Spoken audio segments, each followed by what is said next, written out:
When Blessed Ottawa of the Golden Hand died, her daughter took the throne. Tahana, Blessed Tahana. At her coronation, she was met with awe and excitement from her people, bareheaded, barehanded, garbed simply. She walked amongst her people that day, in respect, walking behind the new empress, were her alchemists, carrying a litter holding 7 crystal orbs. For a time, all was well within the kingdom, until Empress Tahana became ill, carrying in her an illness shared by her mother, though there is hope for the Blessed Empress. Through infusions of vitae, a compound powerful enough to rebind bone and flesh, the disease is staved off. However, single doses will not stop her deterioration. This will be required for all the rest of her life. But she is the beloved Empress Tahana. Of course, this will be done for her. Ancient knowledge on the potency of vitae is not known, not in the time of empresses before Tahana. However, after consistent escalations in her treatments with the vitae, Tahana is deemed the Eternal One. Her life and health far extended. This vitae infusion is to be offered to the populace, albeit in a far lesser form, but this comes with logistical complications. Vitae is harvested life energy of those lesser beings of the world, meant to serve the Empress and her people, the life energy taken during extreme suffering and torment. How would they go about obtaining the huge quantity needed for the Empress and her people? Tahana's alchemists began their experimentation. More effective methods were developed to incite harvestable vitae from stock, along with some missteps. A hunting ground was built where victims of the process would be subjected to stalking and terror from beings called harvesters. The alchemists found that the buildup of fear needed to be slow. Should the subjects be allowed to run, to stampede, and expend their energy too quickly, well, it makes for a poor harvest. But the biggest problem of them all, stock can only be harvested for a short duration. They can't repeat the process of stalking and torture. The victims get desensitized, they lose hope, they give in, their energy doesn't expel like the first time, not even the second time, nor the third. But when a man, or a being, called Ayandra the Apostate, begs for sanctuary within the city, everything changes for the alchemists. Ayandra was fleeing the enkindled fortress for crimes not revealed, but he promised to prove his worth to the alchemists if they would just grant him safety amongst them, so they did. They gave Ayandra a chance, and what Ayandra revealed to them was a decoction made of flower of emerish, a liquid that would erase the memory of anyone who drank it, quite like Daniel's Damascus Rose elixir, no? Well, hold on to that thought. The emerish liquid gave the alchemists a new opportunity. They could reuse the same stock over and over, harvest fresh vitae from them again and again. They would no longer need to expand their growing network of harvesting factories, and for years and years, Chief Alchemist Tamaku and Ayandra the Apostate worked together designing new methods of harvesting. Their memory wipe system became memory manipulation, taking away physical horror and instead implanting their best memories of hope and joy, and then immediately inducing the worst fears and most painful experiences of that individual. Gone was the need for a hunting ground. Special machinery was created, a pod of sorts, to hold stock while the memory wiping and inducing process was repeated. Physical pain no longer inflicted, where they would be harvested, where they would never leave. Ayandra's contributions could not be overstated. That is, until the truth of Ayandra's crimes were revealed. They were so heinous that Ayandra was exiled from the world. Ayandra is a familiar character to us. Do you know who he is? Do you know who he became? Yes, Alexander of Brennenburg. But we've already visited Alexander's story, haven't we? The Vitae extraction system eventually reached equilibrium across the city, sustaining the Empress and meeting the demands of the populace. And this whole process took many, many years, so long that the origins of Tahana's illness were referred to as ancient knowledge. The Empress came to long for something, though, a new part of herself. A child, not out of necessity for an heir to carry on her bloodline. She was eternal, after all, immortal. But to quote Tahana herself, "None of them understand. This is not about politics or securing a future. This is not for the empire. This is for me. Just for me." But it was found that the disease that had afflicted the Empress so long ago had not simply gone away. The damage done before her Vitae infusion sessions still remained and had, in fact, entirely withered away her chances at ever conceiving.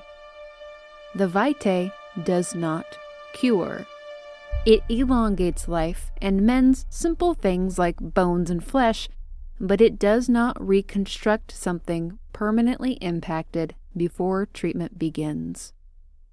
And this is a tragedy for the Empress, which none in her council or court seem to understand.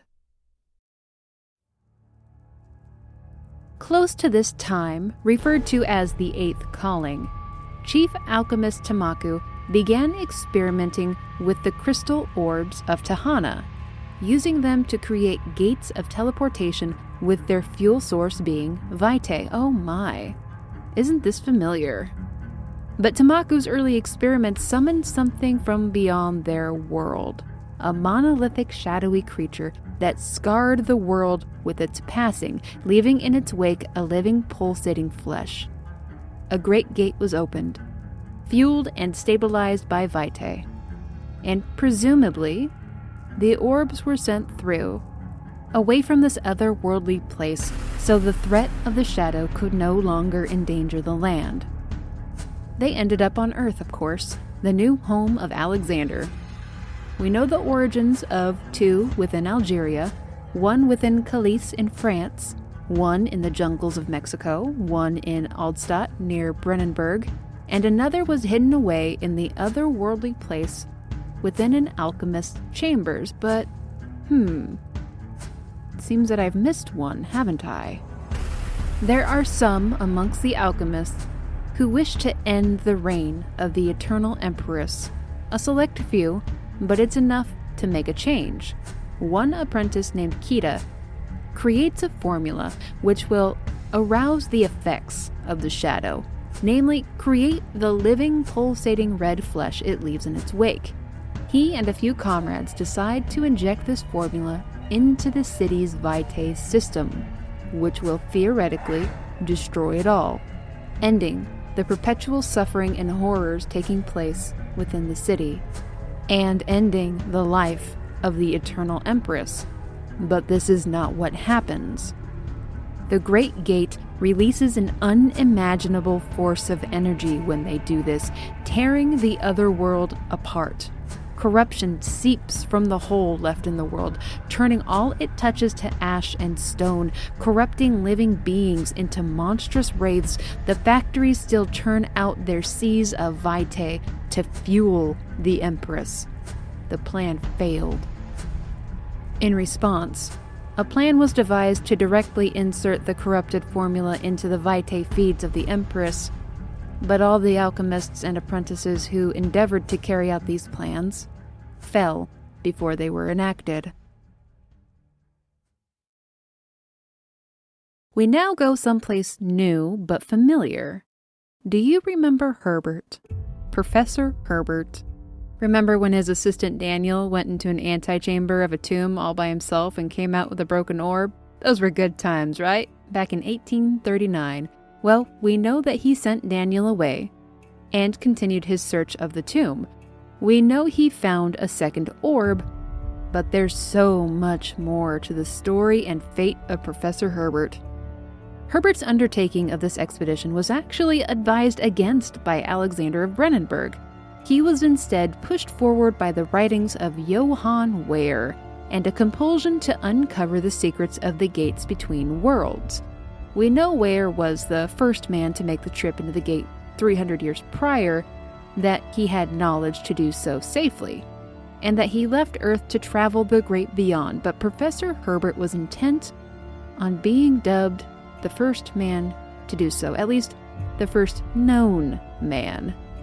He was hell-bent on taking that glory. He was convinced that unlocking the secrets of the orbs and the gates would lead him to the birthplace of mankind, which he called Eden. He fancied it to be a wondrous place of unimaginable beauty and new resources. He arrived with the expectations of finding an orb, but he had no vitae and no traveler's locket, that device that is so necessary to open the portals between worlds once you initially pass through. Alexander told him of this. He told him of its necessity, but Herbert didn't listen. The fool. He was viciously uneducated in one simple thing.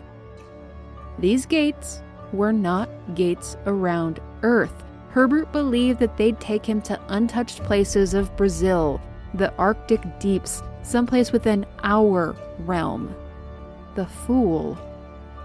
Within the tomb of Tin Hanan, the great queen, the mother of us all, there was no body. I mean, Tin Hanan, the great queen? Tahana, the eternal empress? As Herbert and his crew went deeper into the tomb, they came across alien constructs similar to what we know to exist in Alexander's home world, the world of Tahana, as though during the great sundering of that world, maybe parts of it were thrown into Earth. He even found canisters of vitae, and then he found the second orb. Untrained in the handling of the orb, Herbert awoke the shadowy beast. Out of desperation, Herbert put the orb and the vitae fuel into the gate chamber that they'd excavated, opening a portal to a new place. Herbert leapt through and found himself in a decaying and destroyed place between Earth and the Empire of Tahana, with no traveler's locket. And without a traveler's locket, he was unable to find a way to reopen a gate back to Earth, or anywhere other than the place that he landed. He was stranded, and he died here, alone and far from home. Now the game begins, with a tragic plane crash bringing down the plane Cassandra. They originally set off from Algiers, a place of history within this vast tale. It was here that Herbert obtained the map, leading him to the tomb of Tin Hanan back in 1839, a map in the hands of a man named Faraj, which originally belonged to presumably Johann Ware or Heinrich Cornelius Agrippa. The Cassandra lands suspiciously close to the very dig site of Herbert and Daniel. With the dead buried and injured left behind in a cave system, Tassi Trianon and a handful of other able-bodied survivors set off to find help. However, as they go, horrors begin to appear within the caves. They hear sounds of a creature nearby. The heat and the winds seem to taunt them. They're unable to be off guard. Coming across an abandoned French fortress, the team is faced with a horrific being, something team member Leon described as having a broken face, split in two, a ghost, or maybe he was dreaming. But it is not a dream. The leader of the group, a man named Hank, is grievously injured during the attack. A woman named Yasmin called it a ghoul, a flesh-eating monster from desert legend. Two of the team members depart the group, a man named Alex unable to cope with the insanity of what he just witnessed, and his lover Robert, who will not let him tread the desert alone. You see, at this fortress, in 1929, French soldiers and excavators arrived to continue a dig into a cistern within the mountains. It's a bit of a Balrog situation. They went too deep, and something came to the surface, this monster, Then a madness set in with a local tribe with affiliations to the goddess Tin-Hanan. They set upon the fortress and brutally murdered every person within it. Just a fun bit of side story for you. But back to our main crew. Coming to a peaceful oasis, and while fighting about whether Hank should be left behind to die there, a figure of a glowing light appears from a shrine for Tin-Hanan. Or was it Tahanu? Or Tahana? Really? They're all the same being. The figure approaches the group and offers to save them all. She gives Tassi, our protagonist, a traveler's locket, takes them to a special place, and offers them salvation if Tassi will just give her something. You see, Tassi is 3 months pregnant, and Empress Tahana is unable to have offspring. Tahana wants Tassi to stay with her until the baby is born, to give her the child, and in return, all the injured and lost crew will be saved and delivered to safety. Tahana will not kill the baby. Tahana will raise the child as her own in the other world. Tahana knows that Tassi once had another child that perished from a genetic degenerative disease at a very young age. Tahana knows that Tassi's unborn child will suffer the same fate. If Tassi gives her the baby, then everyone wins. Everyone still living gets to go home.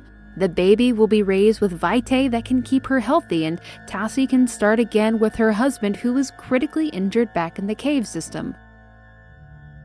But Tassi refuses. She already lost one baby, one little girl.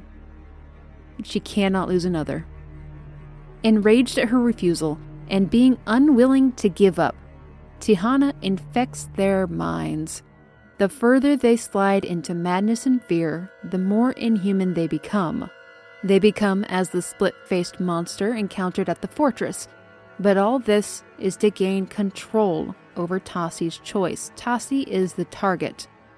One by one, her former comrades turn into the beasts they so fear as they travel through otherworldly areas and the desert, attacking and hunting one another, pushing each other farther and farther into madness.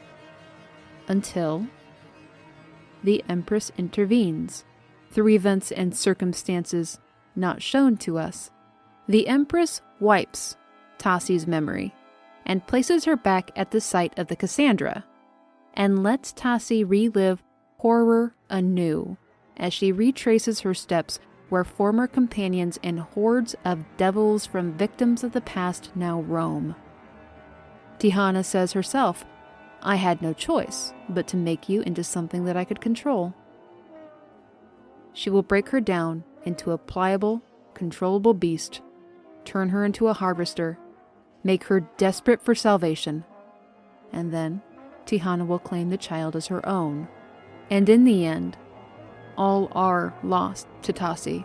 The crew is annihilated, all but a few, passing complete blame upon her for her choice to deny the Empress her child. Her husband dies alone, unsure of what became of his wife. Tassi relives the memory of losing her first child to slow disease, but in the end, does she break? Does she give away her child? Does she fight back and escape?